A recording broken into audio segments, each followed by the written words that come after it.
Good evening, everybody, and welcome to the Goffstown Zoning Board of Adjustment meeting of June 2nd, 2020. My name is Gail Lebrecht. I'm the chairman of the board. And as chair of the Goffstown Zoning Board of Adjustment, due to the COVID-19 outbreak, in accordance with the Governor Sununu's Emergency Order 12, pursuant to Executive Order 2020-04, the board is authorized to meet electronically. Please note that there's no physical location to observe and listen contemporaneously to the meeting, which was authorized pursuant to the governor's emergency order. However, in accordance with the emergency order, this is to confirm that we are providing public access to the meeting by telephone, with additional access possibilities by video or other electronic means. The ZBA is utilizing a telephone conference line for this electronic meeting. The public has access to contemporaneously listen and, if necessary, participate in this meeting through dialing 603-766-5646. Again, that is 603-766-5646. And using the participant code 785-645, followed by the pound sign. Again, that's 785-645, followed by the pound sign. We're also providing public notice of the necessary information for accessing the meeting. The town previously gave notice to the public of how to access the meeting using the available telephone number with the posted agenda. We're providing a mechanism for the public to alert the public body during the meeting if there are problems with access. If anybody has a problem with telephone access, please call 603-660-5000. Again, that's 603-660-5000. Adjourning the meeting if the public is unable to access the meeting. In the event the public is unable to access the meeting, we'll adjourn the meeting and have it rescheduled at that time. All votes that are taken during this meeting are done by roll call votes. So when each member states their presence, if they're calling in remotely, they need to state whether there is anyone else in the room with them. And that's required under the right to know law. Now, the ZBA meeting has particular kind of procedures that we follow. Currently, the board is an elected board of 5 members and up to 5 appointed alternates. And currently, we have 5 members and no alternates. So if anybody is interested in being an alternate on the board, please see Nancy Larson at Town Hall for more information. The board has a posted agenda for each meeting and tends to follow the items in order. The board will open the public hearing on an application to receive testimony from the applicants, to hear from abutters and affected parties, and ask questions. The public hearing will be closed, and the board will enter into a deliberative session to discuss the merits of the appeal. And those who do want to make public comment will come forward. Well, you're not here, so you can't come forward and sit at the table. You would have to, it's £9 or £9? It is £9 Yes. to raise So- their hand. Yes, so if there is anybody calling in who wants to talk for a particular application, when the opportunity arises, then you will hit £9, £9. £9. I'll get it straight. £9, and that will, in effect, raise your hand so that it will alert Nancy Larson, and you will have your opportunity to talk. For each application, the board will decide to approve with conditions, deny, or continue to a later meeting. And you're welcome to watch the deliberations this evening on television or on Facebook or YouTube, or you can contact Nancy Larson at Town Hall to get the results. For any motion made, there must be an affirmative vote of at least 3 members. So an applicant can request a continuance if there's not a full 5-member board to act on an application. And I want to tell each of the applicants tonight, we only have 3 members. Our board is normally 5. 2 of them could not be here tonight. So we have myself, Len Stewart, and Alan Yeaton, who will they'll introduce themselves shortly. The other 2 are not here, so you do have the opportunity to continue if you want, because any motion requires a vote of all 3 of us tonight. So that's something for you to think about. Madam Nancy? Chair, I'm sorry. Daryl just reminded me I mixed up my symbols. It's not £9, it's *9. To raise your hand. Okay, *9 to raise your hand. We stand corrected. So if anybody needs to comment, it is *9, and that will that will alert us to your wish to be heard. Okay, and if you are aggrieved by a decision made by the ZBA tonight, you have a right to appeal to Superior Court. But before you can appeal to Superior Court, you have to request a rehearing here with the zoning board to preserve your right to appeal. And that must be filed within 30 days of the decision, and it should state all reasons why the decision was unlawful or unreasonable. And failure to request a rehearing may forfeit your ability to appeal to Superior Court. Okay, so I'm going to first ask the board members to introduce themselves. As I said, I am Gail LeBrecq, I'm the chairman, and we have, Leonard Stewart, Vice Chairman. Alan, you're on.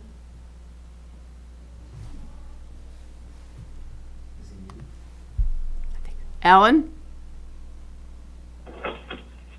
You there? You're on for roll call. Do you hear me? Yes. Can you hear us? Oh, yes, I can. Okay. I am, my name is Alan Yaton. I'm in the room alone. thank you, Alan. Thank you, Alan. And Nancy? Oh, Nancy Larson, Zoning Code Enforcement Officer. okay. And before we get started, one of the first things that we do is to stand and say the Pledge of Allegiance. So if you'd join me, please. I pledge allegiance to the flag of the United States of America and to the republic for which it stands, one nation, under God, indivisible, with liberty and justice for all. For all.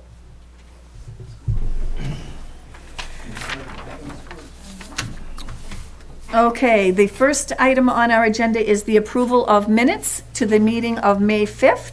Do we have any corrections or a motion? I will move that we approve the minutes as submitted. Thank you. And do we have a second?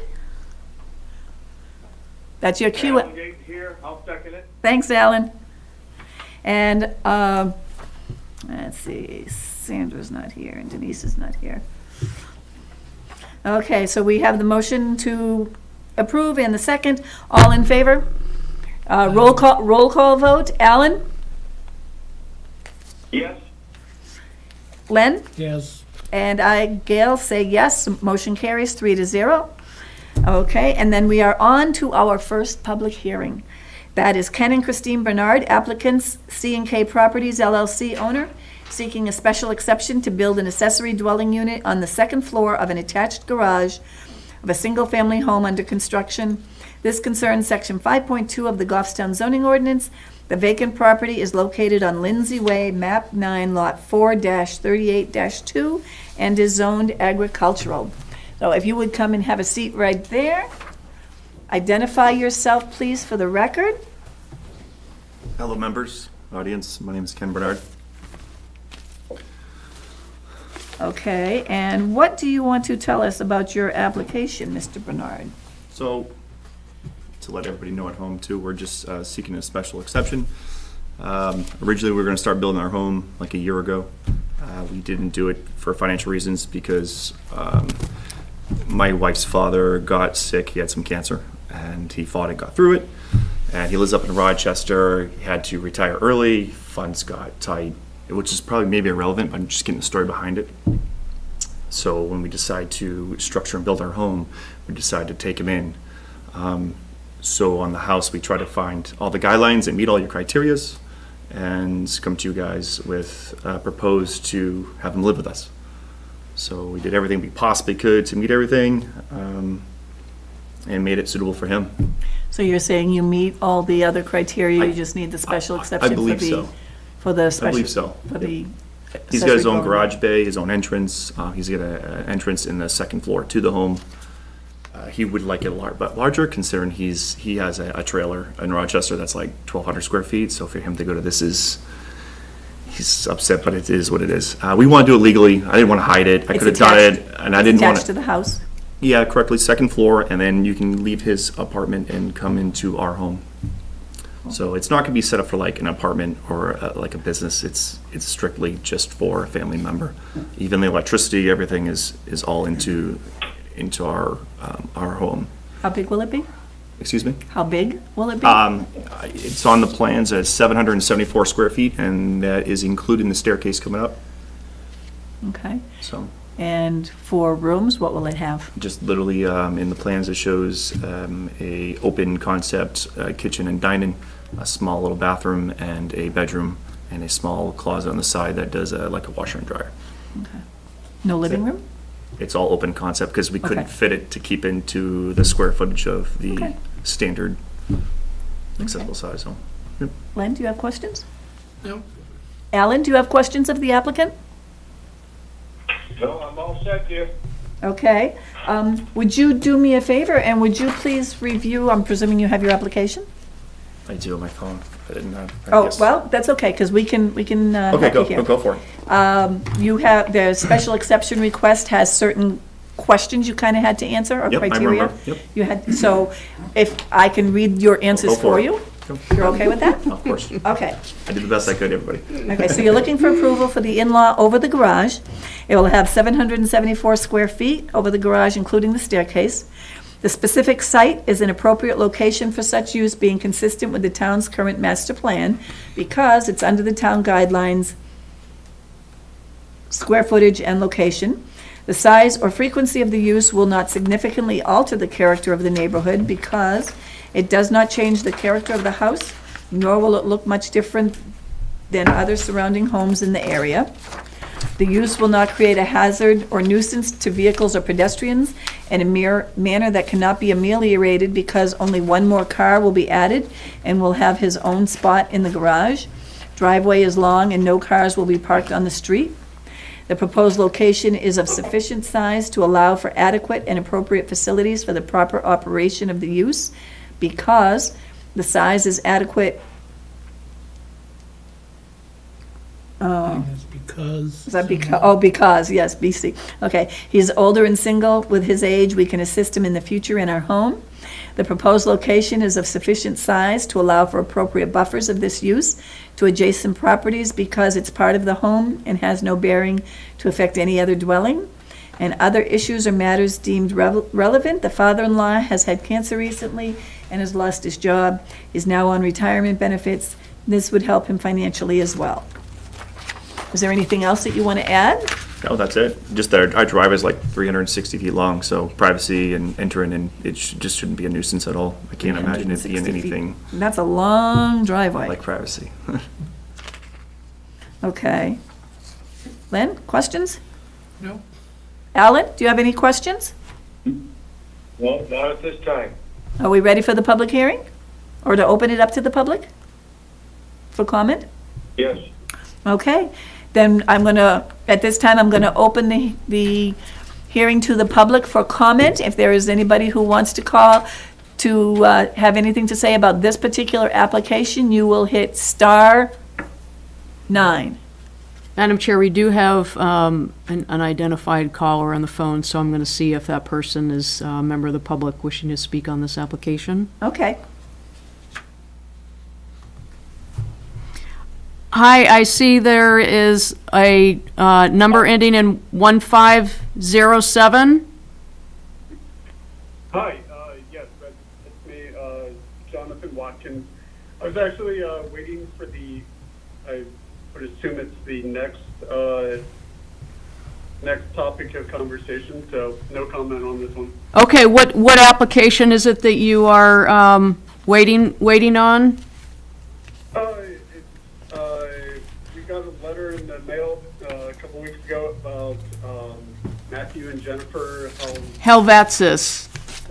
Yeah, they're our neighbor, and we just wanted to chime in and listen and see what's going on. So, Okay, yes, that's the next one. So when the public comment comes up, I'll remember that you're there waiting for to make comments. Okay, so in the meantime, I'm going to mute you. All right. all right, yeah, that's fine. All right. Thank you. okay, one last round. Alan or Len, any more comments before I close the public? Only a comment that I think this is the kind of family situation that the changes in the ADU regulations are meant to address, and I don't see any objection to it. That was my thoughts exactly. Alan? No comments. Okay, then I'm going to close the public hearing. And before we go on to deliberations, I would like a motion regarding regional impact, please. I'll move it has no regional impact. Thanks, Len. Seconded by Ellen. Thanks, Alan. Okay, all in favor? Aye. Alan, yes? Roll call. Okay. And Len? Yes. And I say yes as well. And motion carries. Okay, so now we need to deliberate on the application itself. Do we have a motion or further conversation? I'll move to grant the special exception as requested. Okay. I'll second it, how's that? Okay, so we have the motion, Len made the motion to approve the special exception to build an accessory dwelling unit on the second floor of an attached garage. And I seconded the motion. And now we will do a roll call vote. Alan? Yes. Len? Yes. And I say yes, so the motion carries 3-0. You have your special exception. Awesome. Thank you for everybody for your time. Thank you. Appreciate it. Okay.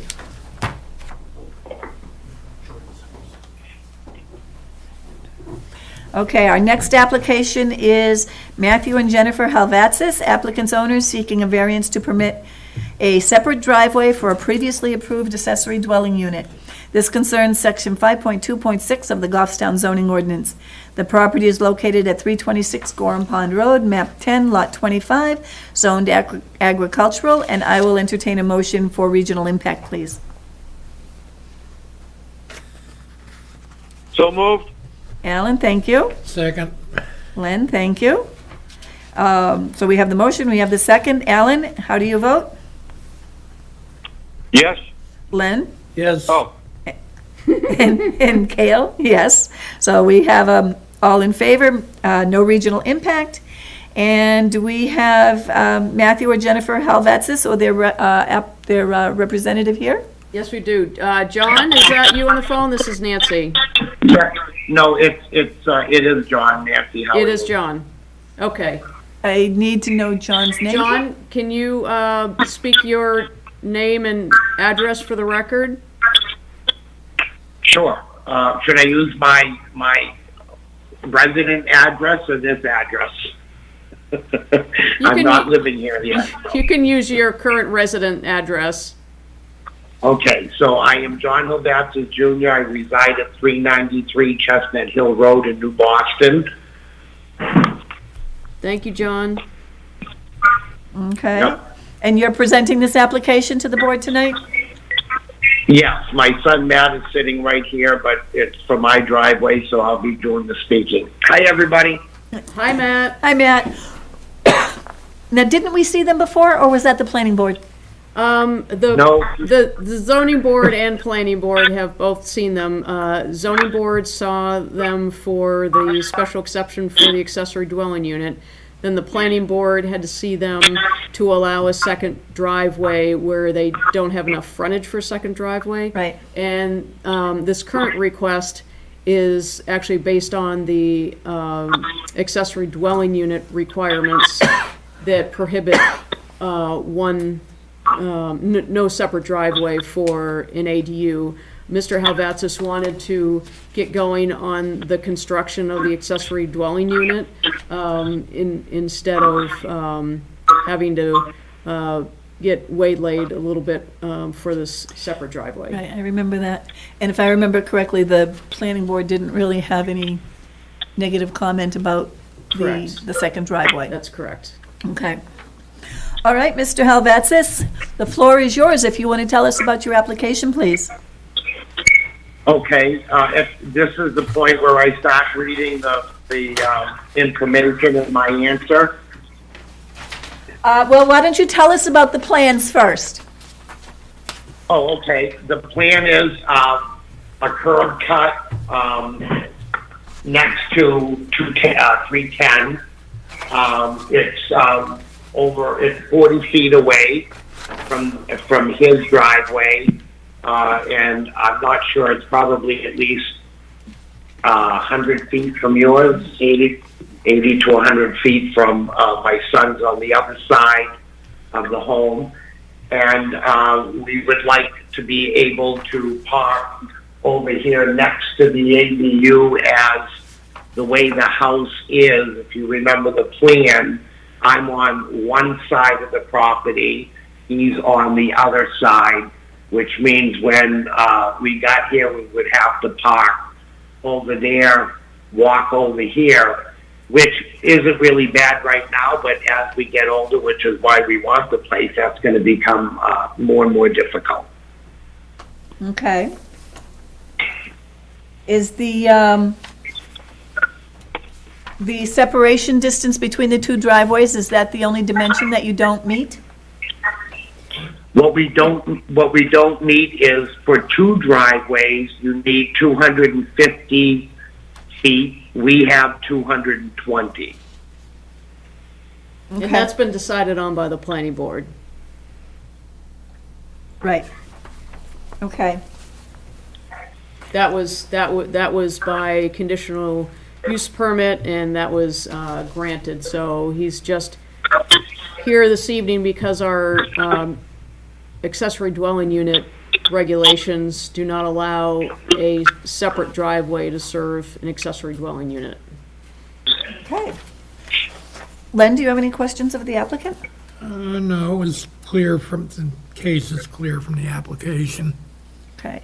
And Alan, do you have any questions or comments for the applicant? Not at this time.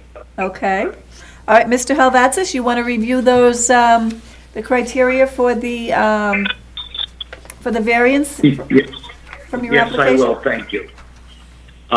Granting the variance would not be contrary to the public interest, because adding the curb cut will not affect the public in any way.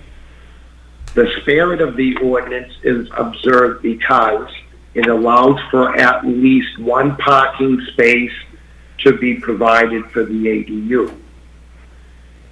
Granting the variance would do substantial justice because it allows safe access to the ADU. The values of the surrounding properties will not be diminished because the addition of the ADU has increased the value of the developed property, and a driveway specifically for the ADU will only add to that. Demonstrating the literal enforcement of the provisions of the ordinance would result in an unnecessary hardship. Excuse me. Owning to special conditions of the property that distinguish it from other properties in the area, denial of the variance would result in unnecessary hardship because no fair and substantial relationship exists between the general public purpose of the ordinance provision and the specific application of the provision to the property, because I have to take a drink, excuse me. Water? Yeah. The main driveway parking area is located on the other side, north of the existing home, making it a long walk to access to the ADU's back door, which would be more complicated in inclement weather for older adults. The proposed use is a reasonable one because it allows the residents of the ADU to park next to their unit and not impose upon the cabinets of the existing dwelling, and safer for access. And then B, if the criteria in subparagraph A are not established, an unnecessary hardship will be deemed to exist if, and only if, owning to special conditions of the property that distinguish it from other properties in the area.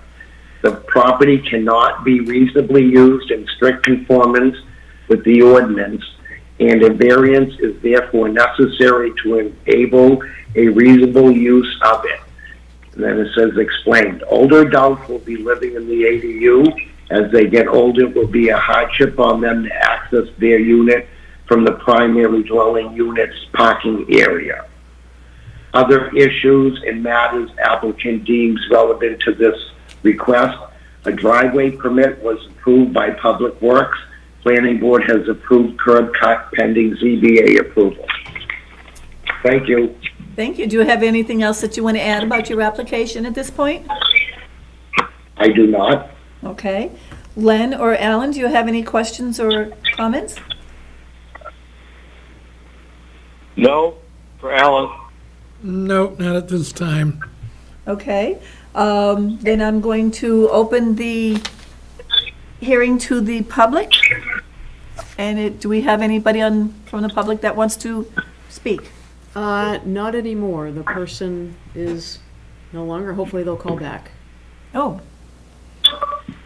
Okay. Maybe we'll wait a couple seconds to see. Yeah. If I can ask a question of the applicant while we're, as I'm looking at your map here, right now with the proposal, the in-law quarters that you're proposing are gonna be at the end of the existing house on the addition. And so it looks to me it's roughly, you'd be talking about, without the additional driveway, a walk of 120 feet, the length of the property, in order to reach the current driveway parking lot. That about correct? Yeah, I'd say you're pretty close, yes. And is there any way around behind the pool, or would you be going along the Gorham Pond Road side of the house? Under current conditions. I'm sorry, I didn't understand that. If it were done without the second cut, you'd have to walk on the Gorham Pond side of the house to reach it, looking at the pool playground and everything yeah. that's behind. Yes, correct, sir. Yes, I understand now. That would be correct. All right, that's it from me. Thank you. Thank you. Is the caller back, Nancy? No. Okay. I'm going to close the public hearing, and the board can enter into deliberations. And is there a comment from Len or Alan, or is there a motion? Alan here with no comments. No comments? Okay. And Len? No comments, but I'll offer a motion Okay, go ahead. to to grant the variance as requested. Okay. And do we have a second? I'll second the motion. Thank you, Alan. All right, so we have the motion to approve, we have the second, and we will do a roll call vote. Alan? Yes? Len? Yes. And I say yes as well, so we have a vote, 3-0. The variance has been approved. Thank you, John. Thank you very much. Thank you. Thank you all Thank you, for Matt. all of this through the whole process. Thank you, the town of Goffstown. And all of you be safe. You You as too. well. Okay, take care, Nancy. Take care, John. Take care, bye. Bye. Okay, our next application is E. Belanger Land Surveying, PLLC applicant, Wade and Kayla Nault owners, seeking a variance to construct an attached garage 3.7 feet from the side property line, whereas 25 feet is the minimum required. This concerns Section 4.3, Table of Dimensional Regulations of the Goffstown zoning ordinance, and the property is located at 625 Blackbrook Road, map 11, lot 18-2, and is zoned agricultural. And I will entertain a motion for regional impact, please. I move no regional impact. So moved. All right. Alan, I'll give you the second because Len already made the motion. And we have, Alan, you vote, your vote on this is? He seconded. Yes? Okay, and Len? Yes. And I say yes, so the motion carries 3-0, all in favor. And we have the applicant and representative here. If you would come forward and introduce yourselves, please. Sure. My name is Jacques Belanger. I'm a surveyor that helped prepare the application for the Naults.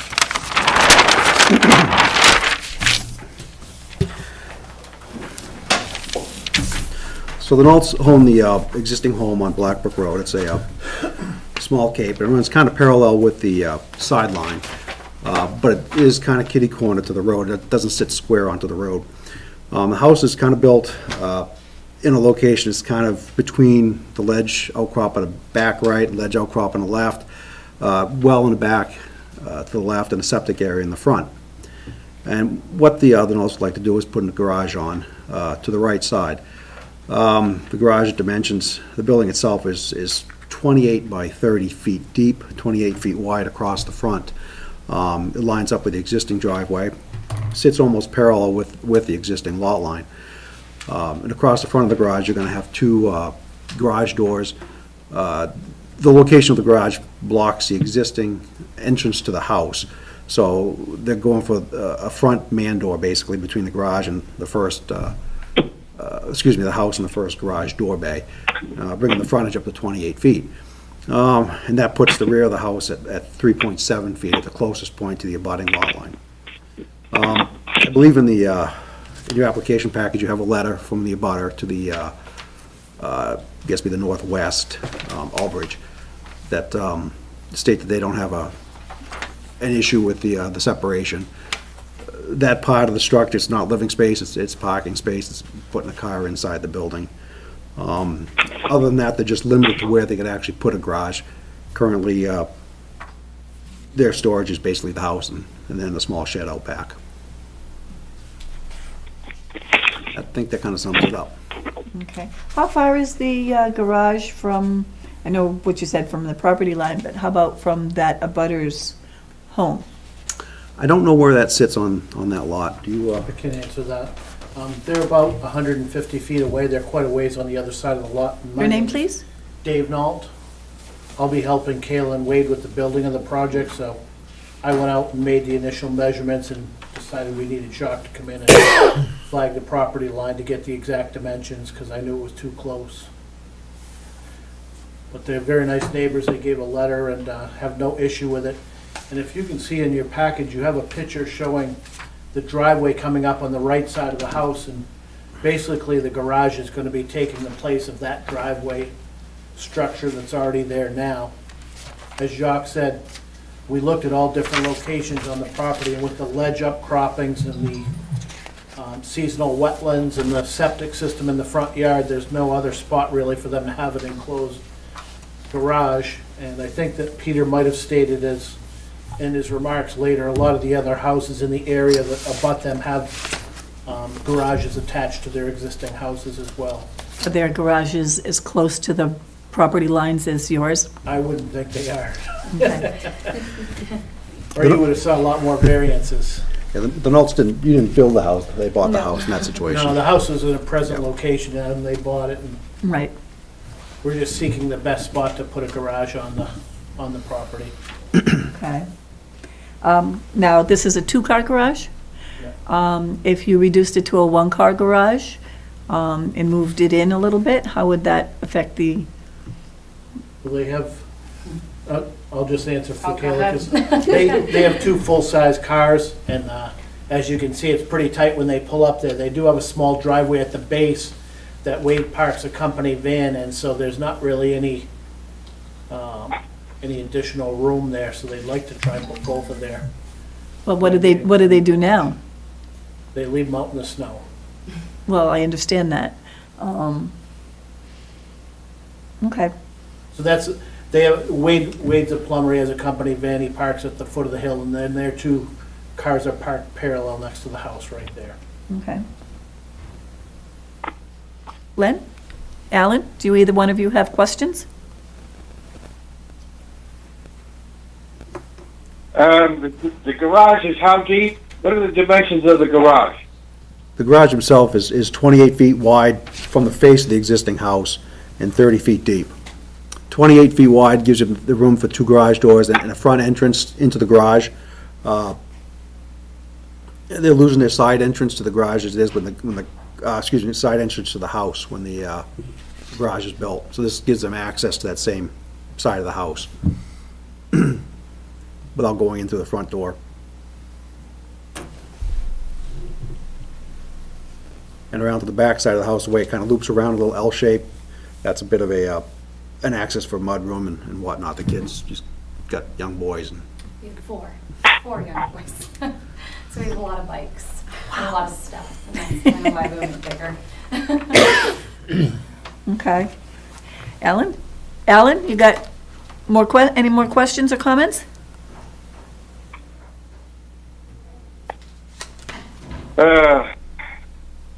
I'm having a tough time with this, Madam Chair. You and me both.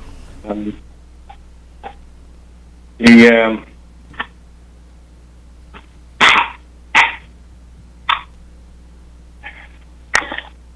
I'm just trying to think, is there alternative solutions? You know, a garage 30 foot deep. The typical garage doesn't need to be more than 24 foot deep. There's a lot more going on here than shows on a plan, on a site plan. And I wish there was a floor plan or something about the construction and how this particular garage would We did, appear on the site. I think. Yeah. My concern is not so much about how deep it is, but how wide it is and bringing it so close to the buffer or to the property line. And I'm wondering if, well, I'm not going to try to redesign their plan for them, but with a one-car garage instead of a two, I realize it doesn't necessarily meet their needs or what they're looking for, but it would certainly minimize their intrusion into the buffer or the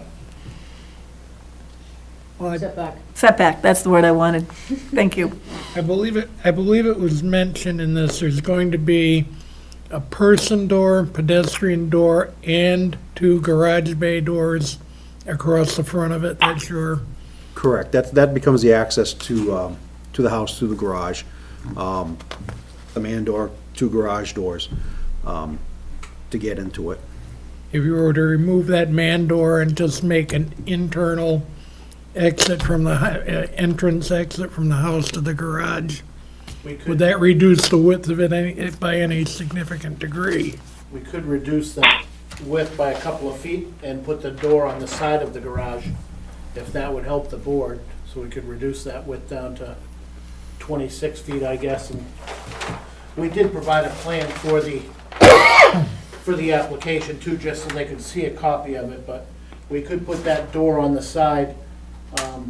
There are stairs in that garage that would access their house, they're existing now, and those stairs are approximately 4 feet wide. That's why we went with the 28 feet wide, because you have to have a couple of stairs and a landing to enter into the house there. So if the cars couldn't be parked in the stair area, so that's why we went with that 28 feet. So you're saying that the entrance into the house is elevated from the It is, ground level of the garage? yeah, which is standard on most houses. There's 2 to 3 steps to get into the house. This one has 3 steps, and then there's gotta be a landing there, 3-foot landing to meet code. So we moved the doors over in the garage so you wouldn't be running into the stairs that enter into the house.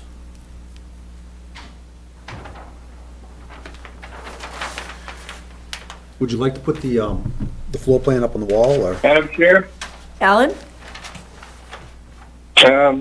what happens if they put a garage there with just a single 16-foot door? Well, that was my thought, was it just a one, It would, there's many, a place that has a 16-foot door, that 2 cars parked side by side, which would reduce the size of this, extension by, I don't know, 4 to 6 feet. Instead of 28, it's gonna be 22 foot wide. would that still give them room for that 3 feet or so that they need for the internal stairs into the house? Good, yes.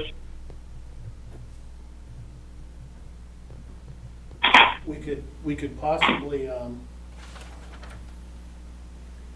it'd be tight, but we could possibly make it work with 24 feet. Not down to 22, but with 24 feet, we could possibly make it work if it would help the board. The 24 feet, that's still, 5.7, Was it 3.7? 3.7. 3.7 now. So. From 7.7. 7.7. Is that point right? 7.7. We were looking at the dimensions, knowing we had to come in front of the board. We figured, let's do it the way that it would be right and have the cars fit in there properly. A worst-case scenario, and if we had to come down and move the man door to the side, then we could make people walk around there to get in and, go around the cars instead of walking straight in. The stairway now comes out the landing and straight down towards that door, so we were trying to have the traffic enter to the house, straightforward, but, And then the kids open the door and it's smashing the car next I door. think it would be better to reduce that width slightly than to go down to a single car, because you still got one car outside and one inside and all of that, so. Do you want to put your plan up where we can Sure can. look at it? I actually have a couple copies if you want to take one too. We'll take that. We'll- I wanted to look at order up here.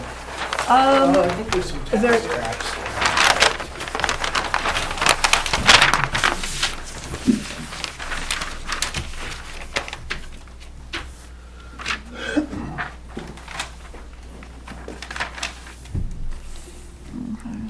The door.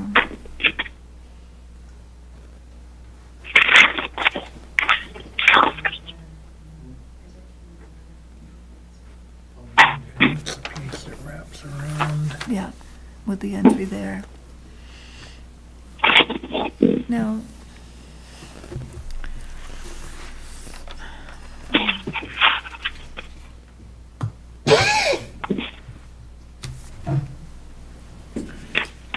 Alan, are you watching this on any of the videos that are out there available to see the plan?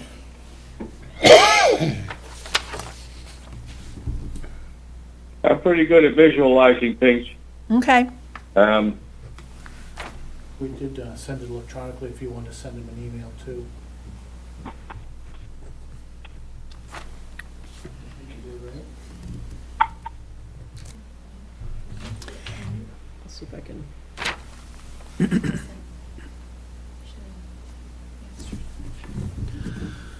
can resend it right now. Let me Okay. try not to disconnect when I'm doing. When did you send it? Yes, great.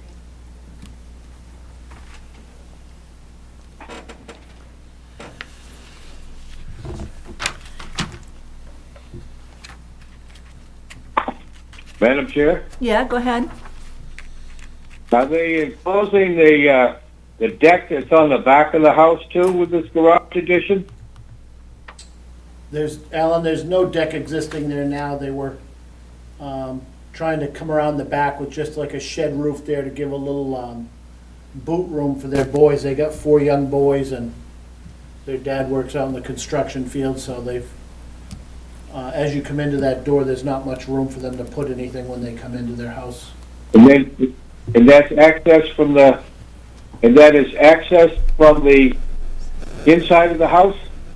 Yeah, there'll be access from the back of the house through a slider there and and there'll be a fire door there between the garage and that little mudroom. Then you can also take and move the access stairs into that room to the back of the garage, rotate them 90 degrees, and then you could take and reduce the size of that garage to 22 feet, because now you don't need the 4 foot for the stairway that's in the way.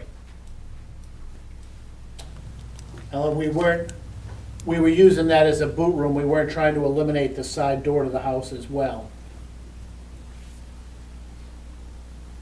But that boot room has access into the house. Yeah, Alan? we were doing that more as a boot room for her boys, not to Like a mud room. send the traffic through there like a U shape. Alan? Yes, I just forwarded to you the email from Kayla Nault that has photos, and then if you scroll down a little farther, it has a PDF. If you open that up, it'll provide the drawings that they have pinned up on the board right now. I'm watching you on my TV. Oh, good. I am not at my computer. Okay. Okay, but you can I'm see not it, in so my that's office. good. I'm in my family room. Okay, that's that's good. So, as far as I can figure out,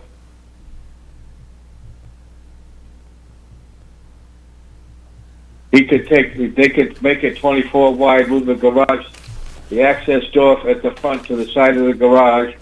Although, if you drive in the garage, close the door, you're in the garage already.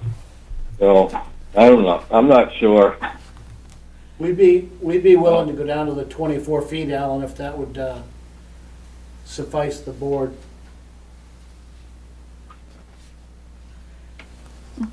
Well, let's put the design of the building, of the garage on hold for a minute, because that's not really our job. And let's have the applicant, No. review the variance criteria to see if they meet those with their request.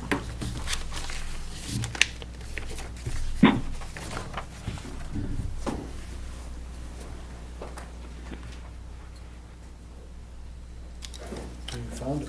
Yeah. Just can't pair up. All right. And you can start with number 1. Okay. Granting the variance would not be contrary to the public interest because the granting of this requested variance will not alter the essential character of the neighborhood, as the proposed garage will create a house in look, size, and location on the lot that is consistent with the character of the other lots in the area. Most, if not all, abutting houses have garages. The spirit of the ordinance is observed because many of the homes within the surrounding area have existing garages. The garage will be consistent in appearance with the neighborhood. The garage will fit in with the nature of the surrounding properties. The abutters to the northwest have a written letter stating they have no concerns with the variance request. Granting the variance would do substantial justice because it will allow the owners to fully enjoy their property and to benefit from having a garage.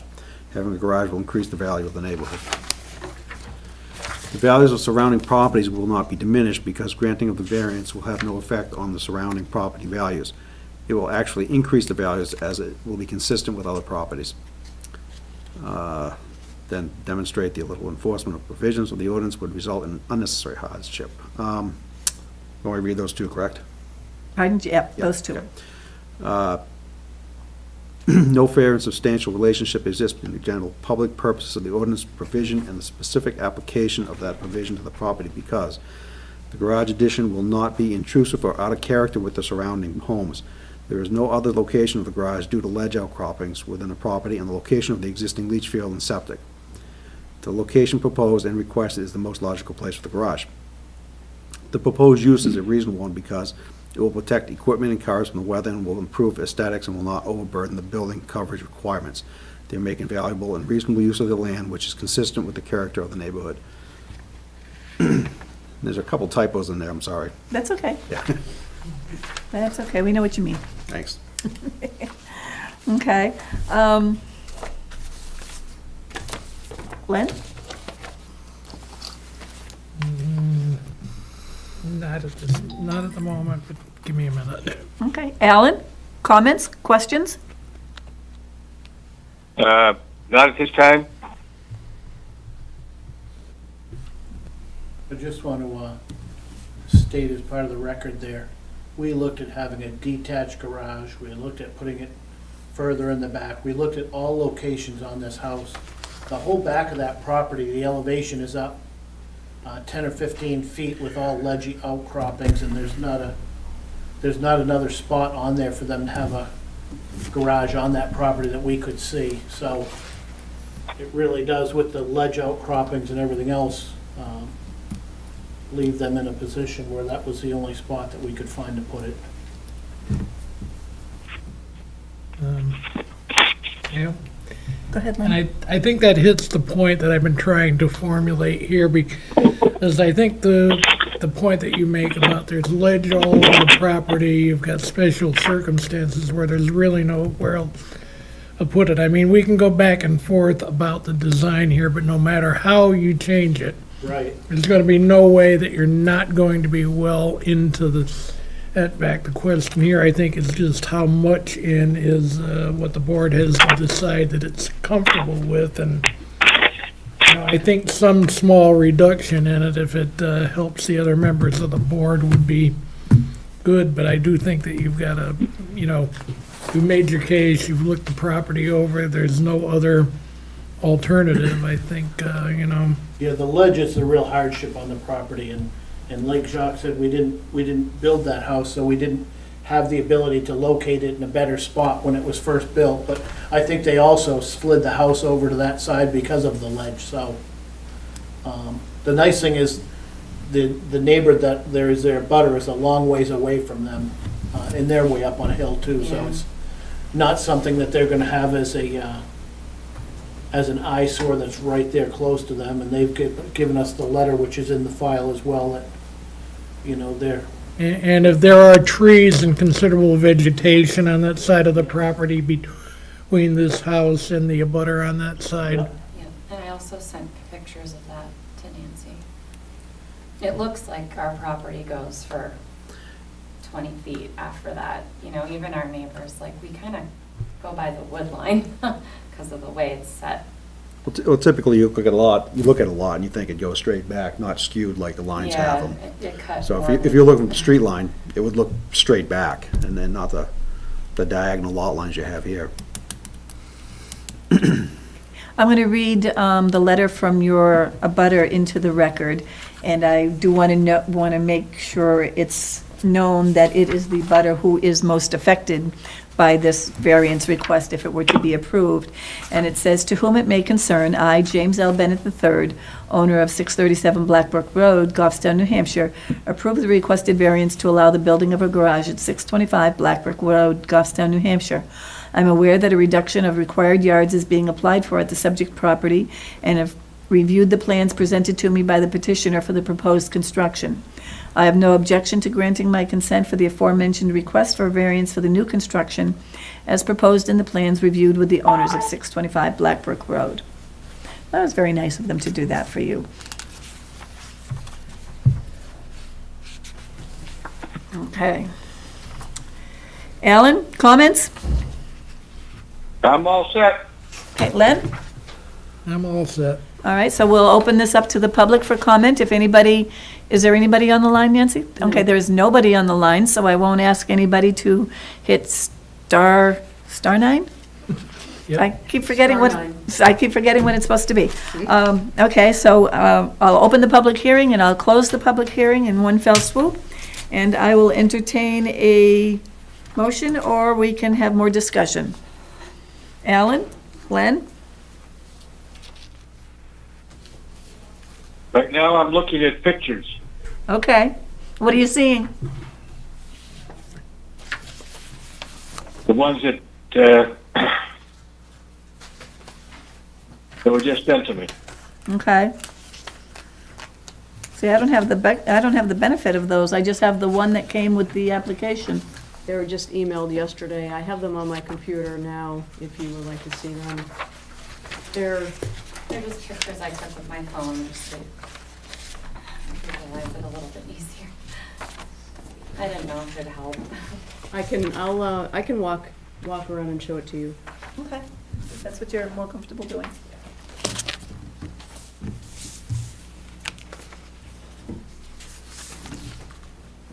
Oh. Excuse me. I had a screaming toddler on my hip when I was Did I doing give it, you so they might anything? be a little- Okay. That's one. Same. And that's, you can see the orange stake where the, does that orange stake represent the 3.7 foot setback? Okay. that's the property line. That's the property. That's the property line. Okay. What's that? Okay. So that's similar to the one in the report. A little closer. And then that orange stake is the property line. property So line. it's gonna be 3.7, and they Mhm. still have that amount of trees before Mhm. them. Yep. Okay. Good amount of trees in there. Yeah, it's probably as wide as this room almost. As wide as this room? Not as much wider than that. No, from our property. to the trees, but they're talking the width of the trees. Roughly how wide is the treed area? I'd say 100 yards wide, so 100, no, Between, 100 feet worth, yeah, not 100 yards. 100 okay, feet 100 feet worth of trees. You talking length or width? Width. Between this property? Their house, yeah. They have a very small lawn because their property slopes down towards Caleb's. And how much of property. those trees are yours? The property, mostly on the other property. Okay. How much are on this property? Right where the garage going, none. As you can see, Slants towards- as you can see in that picture where the stakes are, they thought their property actually was a little bit wider than it was until we actually had it flagged by Jacques showing it diagonally. They thought it was straighter. So their lawn actually had gone onto the neighbor's property and they had no problem with it. Okay, so you don't really have trees on your property that separate from the abutters? She does down closer to the road, but not Yeah. right where the garage is. Okay. On our survey plan, we show We the have tree a line. good chunk of trees at the bottom, it just kind of comes with it. Jock, is that a fairly accurate depiction of the tree line? Yeah, that's what on they your locate, survey yeah, plan? yeah, located when we were on the ground out there. And as you can see too in the application package, there's a picture of the house with a truck parked out next to it. So basically, the garage is going where the driveway and parking space already is. Okay.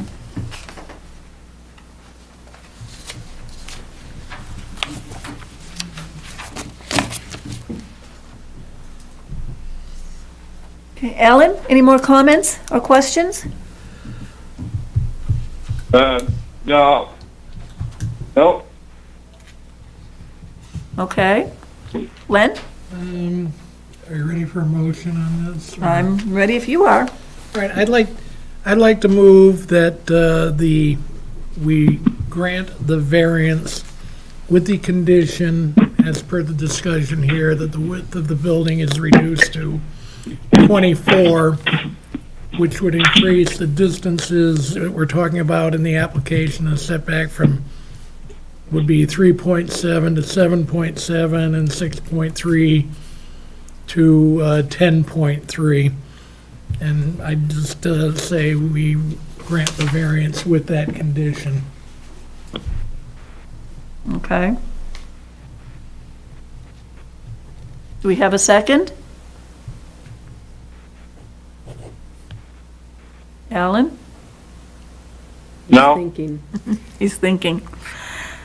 Well, the increase in the setback is better than what it was. I still have a problem with it. However, there is a good amount of buffer there.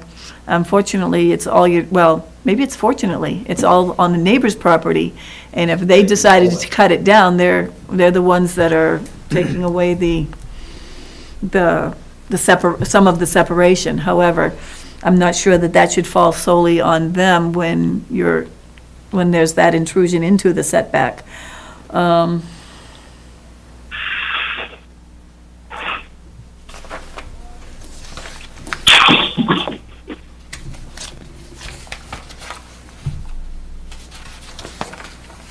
There we go.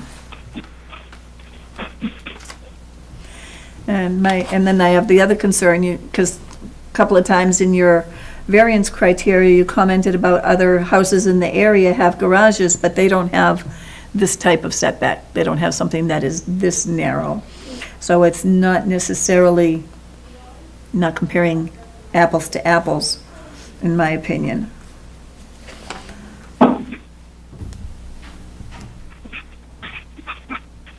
Except, on the other hand, they may not have the unique situation with all the ledge and the Right. environmental And conditions. that's kind of on the this saving site. grace in my opinion, because they do have the hardship with the ledge and the septic and is it septic and well? Yeah, Septic in the front, well in the back. Yeah. no, septic and leach field in the front and then the well in the back, so you are kind of locked in, and I can kind of sympathize with you on that one.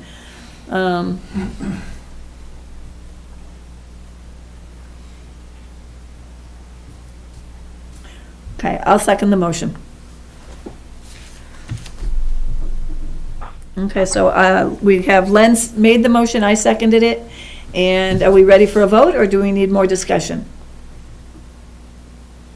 Alan? Do you need more discussion? No? Okay, so we will take a roll call vote. Len? Yes, Alan? No. And I would say yes, but the motion fails. And the vote is 2-1.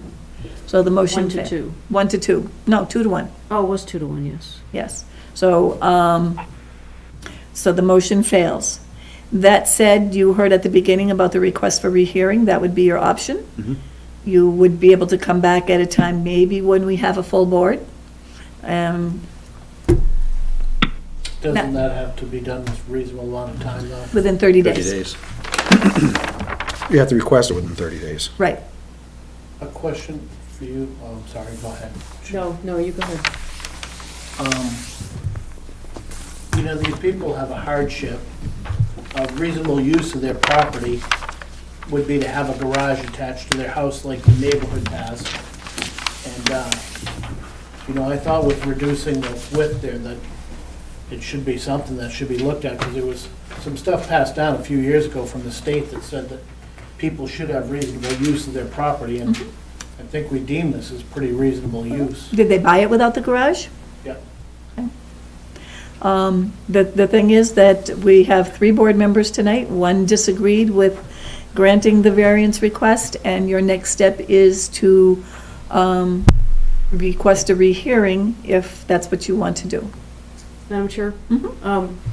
So in order for any motion to pass, whether it's a motion to deny or whether it's a motion to grant. You're right. There needs to be 3 affirmative votes, no matter which way. So unless You're right.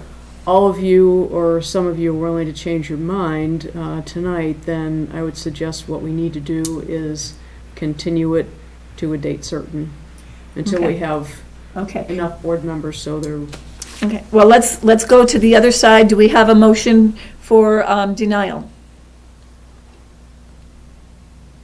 Alan, do you want to make a motion to deny the application?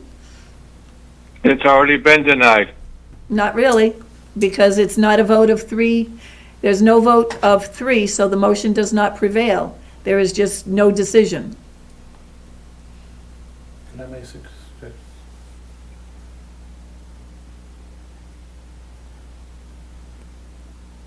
So if we don't have a motion to deny, well, it looks like almost either way that we go, we would just have a continuance of the application pending a more complete board.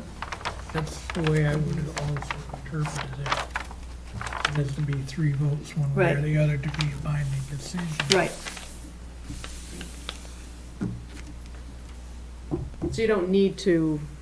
We don't need a vote to deny because we'll probably end up, Presumably, it will be The opposite same, of- just right. reverse. right, So the board can make a motion to continue. continue to a date certain, at which time hopefully we'll have more than Great, 3 members, okay, hopefully 5. okay. Am I correct in assuming, Alan, that you don't want to make a motion to deny? It's already been denied. Technically, not really. From a procedural standpoint, Right. Okay, so I'm going to make a motion to continue this application to our July meeting, which is July, Just for a moment. 7, July 7th. okay, 7/7. Okay, and do we have a second? Well, yes, do we have a second? second. Okay, Len seconded the motion, and we will take a roll call vote. Len? Yes, Alan? No. And I say yes. So we We'll have, be here all night.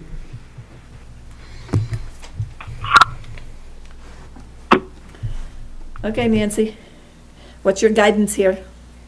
My guidance is, to just, for Alan, I know he feels very strongly about his vote, and there's no reason why that his individual vote needs to change next month. Right. But we're at a stalemate right now, and the motion to continue to a date certain or to some point, I believe is the option that we have in order to keep this moving forward, in order for the applicants to have a decision. Right.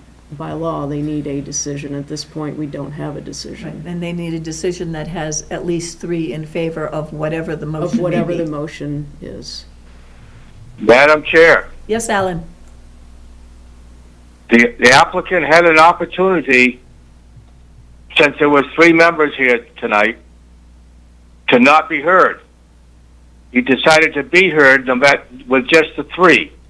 So the vote counts.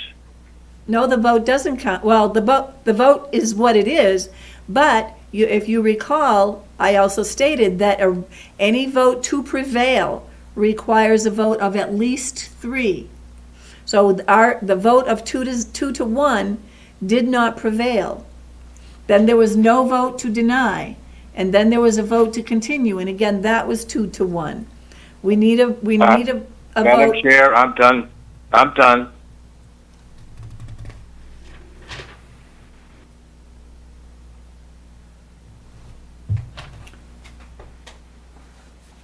What have you got, Nancy? Just give me a few minutes, and I'll see if we have any other options, but I don't believe we do, but if you can just hang tight, everyone. Okay.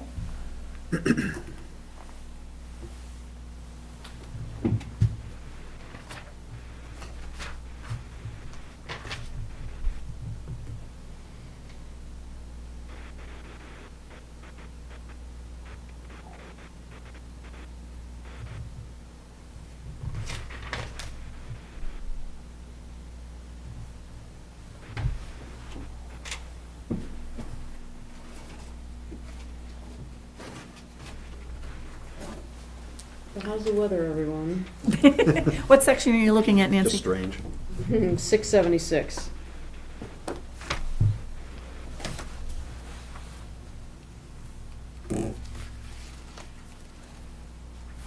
$676 what? That's what I'm working on.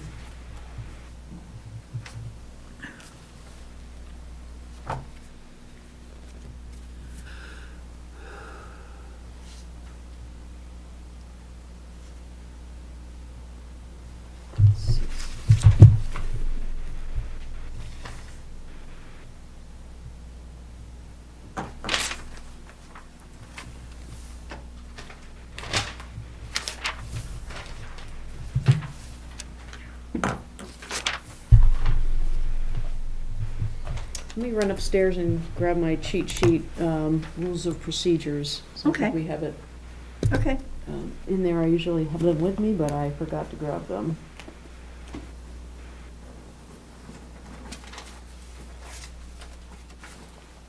Right back. We're gonna take a 5-minute recess while she's doing that. Yes. The board's going to take a 5-minute recess while Nancy goes to find some paperwork. So if you'll just bear with us, and we will resume our meeting in about 5 minutes.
Get the right document up here in front of me. And that was in section 3. Yes. Let me unmute. Hi, everybody, Alan. we're back. Sorry it took us a little longer than we anticipated. We've done a little bit of research, and we do have a little bit of information which our zoning code enforcement officer is going to read into the record. Bear with me, and I need to scroll back down.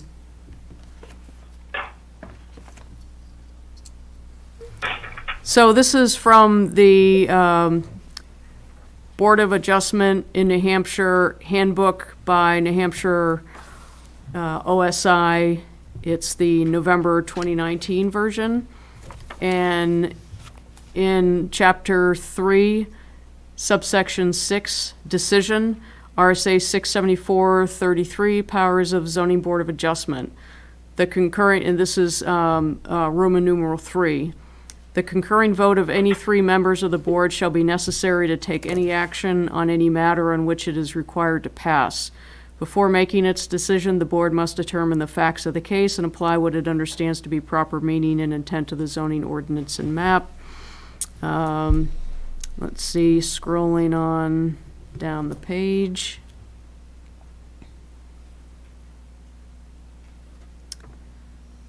Okay. If a motion to grant a variance fails. Yes. The board can simplify matters by considering each requirement necessary for the granting of a variance or special exception separately rather than treating the question as a whole. If a motion to grant a variance fails by a 2 in favor, 3 opposed margin, that does not mean that the variance is automatically disapproved. In such a case, one of the 3 members who disapproved the motion should now propose their own new motion to disapprove the application, stating the reasons for denial. It's noted that this evening we don't have 5 members, we have 3 members. The board should then vote on that motion, which would likely pass 3 to 2. This is especially important when there are fewer than 5 board members present, since motions could result in a tie. Alternate motions should be put forward, but if the board truly cannot find something at least 3 members can agree on, the meeting should be continued until a 5th member can be present. Now, as we were talking a moment ago, the statute seems to be silent on what to do about not having a 3 confirmed votes if the motion is to continue the application. So that's what we're struggling with at the moment.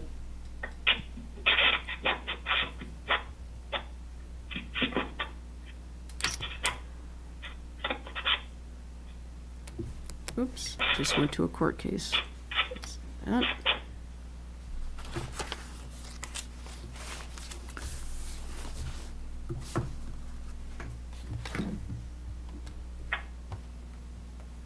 Madam Chair, if you just give me one more moment, I'm going to look Yep. up one more thing.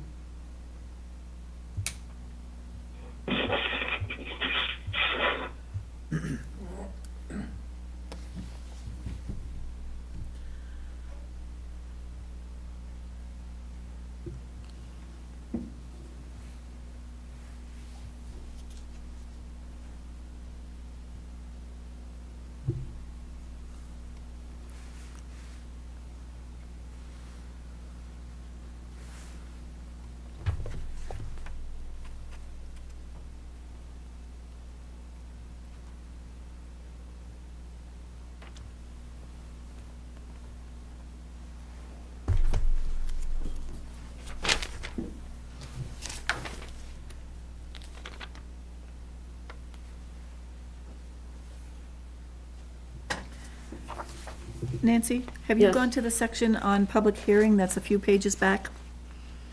No, not yet. I know my can scroll. version is not the same as yours, and it might be a little bit longer to read, but it basically says a lot of the same things. RSA 674-33 says 3 votes are necessary to change any administrative decision or to decide in favor of any matter legally before the board. If there's not a full board, even with alternates serving, the chairman could give the applicant the option of postponing the hearing until all members are present. We did that. If the applicant chooses to proceed with the hearing, he should be advised that a hearing before a 3 or 4 member board will not be grounds for a rehearing in the event the application is denied. The vote should be made on a motion to approve or disapprove the appeal and should incorporate all the reasons for the decision. If a motion to approve does not receive 3 votes, the application is not automatically denied. A further motion with reasons for the denial should be offered and another vote taken. The applicant and others should be able to understand the reasons for the decision, even though they may not agree with it. Following the roll call, let's see, and this is about I think this is more about the vote. If the board finds that they cannot conclude the public hearing within the time available, they may vote to continue the hearing to a specific time, place, and date, with no additional notice required, so as long as they make the formal announcement before voting to continue the hearing. And if the votes continue the hearing without announcing the time and date, they'll be required to provide formal notice of the reconvened hearing as was done originally. Upon its conclusion, the hearing should be officially closed before the board begins its formal deliberations.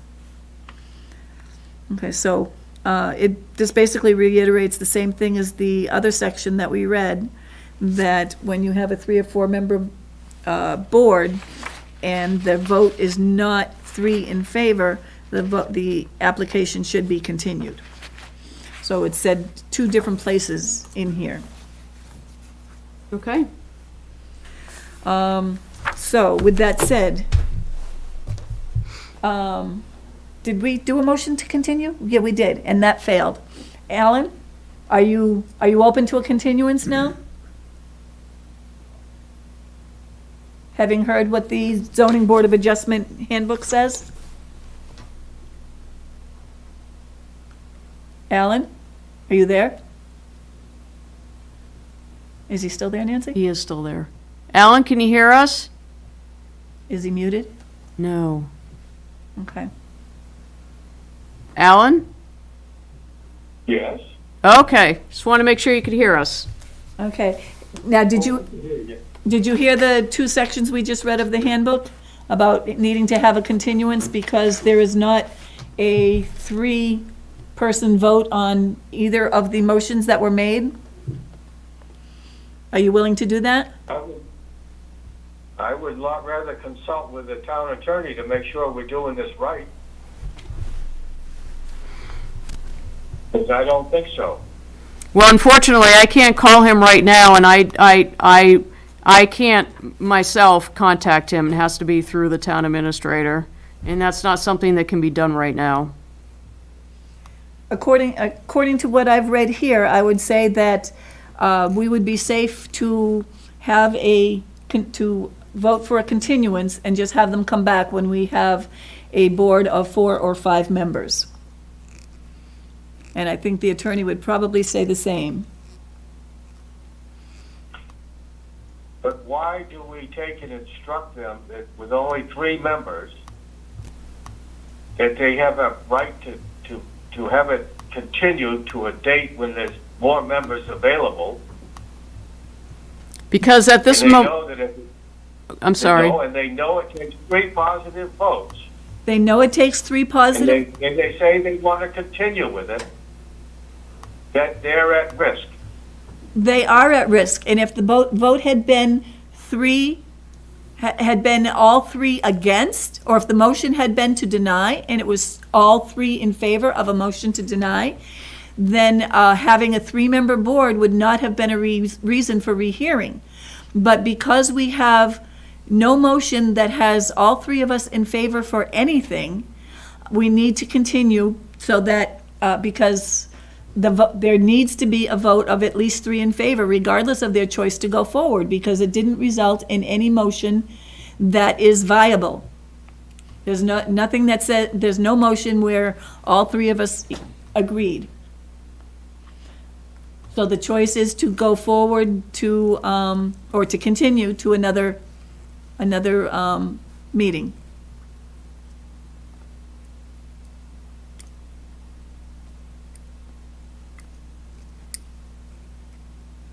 Well, I'm going to make that motion one more time. I'm going to make a motion that we continue the application to July 7th, 2020. Do we have a second? Second. All right, so Len Stewart seconded the motion, and I'm going to take a roll call vote. Len? Yes. I say yes. Alan? No. So we're back to where we stand.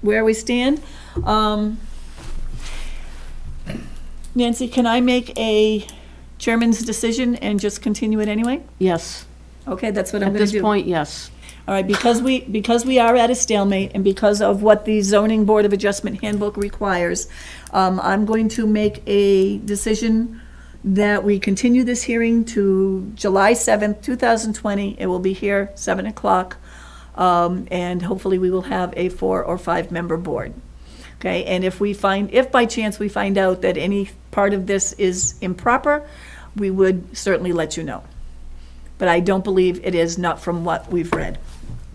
Well, thank you for your time. Okay. It's been difficult. Thank you. Sorry for all your unnecessary. Thank you for your patience. Always an experience to learn something, I guess. Okay, so that is, do we have any other business, Nancy? No, ma'am. Okay, then I will entertain a motion to adjourn. Second. Thank you. Okay, and that means I made it, you second it? Or did Alan make a motion to adjourn? Alan has not. Alan, you still there? Yep. Okay, do you want to, oops, that wasn't the motion to adjourn. Len made a motion to adjourn, you want a second? Second? All in favor? Alan says yes. Yes. Len? Yes. And I say yes. We are adjourned at 8:42.